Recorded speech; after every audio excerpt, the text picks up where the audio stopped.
Welcome back to Movie Summary. Today we are diving into a film called What Women Want. The movie starts with Nick. He grew up with his dancer mom in Vegas. So his entire life he has been surrounded by women, and now thinks he has the mighty touch with woman. Nick was married to Gigi and had a teen daughter Alex. Gigi married someone else while Alex is in bad terms with her father. Nick is excellent at his job. He knows how to talk to women. His boss then tells him that a woman will be hired as director of creative marketing, which he was sure to be his. Darcy is one of the best creative directors in the country. Gigi is going on a honeymoon and asks Nick to take care of their daughter Alex. She doesn't care about him, as he was never present in her life. Darcy is now in charge and vows to help them with the woman market. She gives a box of woman products to everyone to come up with ideas of marketing. At home, Nick has the box and tries to find ideas to sell lipstick to women but can't. He then uses every one of those woman products. While drinking, Alex walks in with her boyfriend Cannon. They see him with a bra and he sends Cannon home. Nick tried to explain but Alex leaves mad that he never cares about her. Nick continues to try to come up with idea. He then falls in his bathtub and his hairdryer electrocutes him, which makes him unconscious. The next day, he wakes up and hears his maid thoughts about the mess in his room. Then he walks on the streets and realizes he can hear women thoughts. It gets even crazier when Nick gets to work and finally hears what his co-worker women think about him. They call him idiot, make fun of his look. One woman wants to take her own life. His assistant is tired of running errands for him. He is going mad and is looking for a doctor's number, but he has to attend a meeting. Hearing women thoughts, he impresses Darcy. When coming back home, he catches his daughter making out with her boyfriend. He sent Cannon home,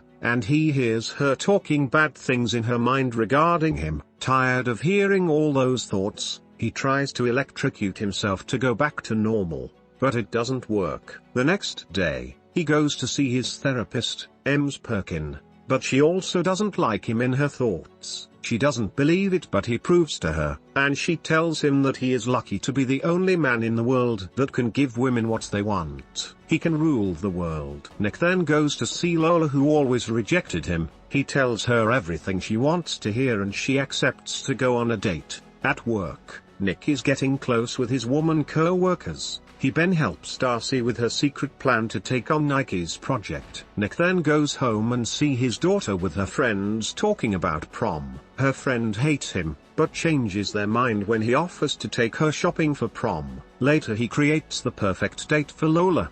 He makes love to her, and she calls him a love god. Nick then spends more time around woman activities, understand them better. He also steals Darcy's idea before she executes it. Darcy is amazed, and asks herself if she is falling in love with him. He also starts bonding with Alex, after helping her finding a prom dress. He tries to talk to her, telling her if she is not ready, not to do the dirty, and maybe wait for the right guy. She says he has no right to suddenly being a protective dad after being absent for so long. Nick then exploits Darcy's feeling, just to realize that he too is falling for her. After a dinner together, they end up kissing.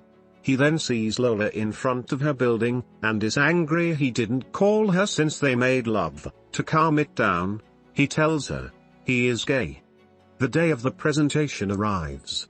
Feeling guilty stealing Darcy's idea, he wants her to do the pitch to Nike. Darcy wants him to do so. He hears that the girl that wants to end her life wants to do so because he turned down her promotion. The presentation is then a success, and the firm win the contract, but Nick feels guilty because he stole it from Darcy.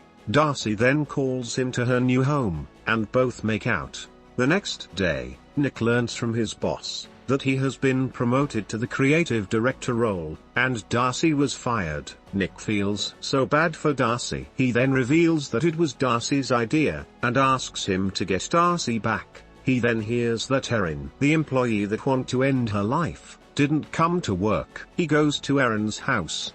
On his way, Nick gets hit by an electrocuted explosion from the rain. He then finds a letter in her home, but she is still alive. Then God, Nick says he came to offer her a promotion. While taking to her, he realizes that he can't hear her thoughts anymore. He then goes to Darcy's home but she is not there. He leaves. Gigi then calls him saying that Alex was very upset. Nick then goes to Alex's prom. He finds her crying in the restroom. She says he broke up with her after she told him wasn't ready to make love. Nick says he is proud of her. He puts her to bed and goes to Darcy again. He finds her and confesses everything to her. Darcy is shocked to hear all of it. She then says that she is firing him. He acknowledges that he deserves it and accepts it. Thanks everyone for watching. Don't forget to subscribe and check our other movies summaries.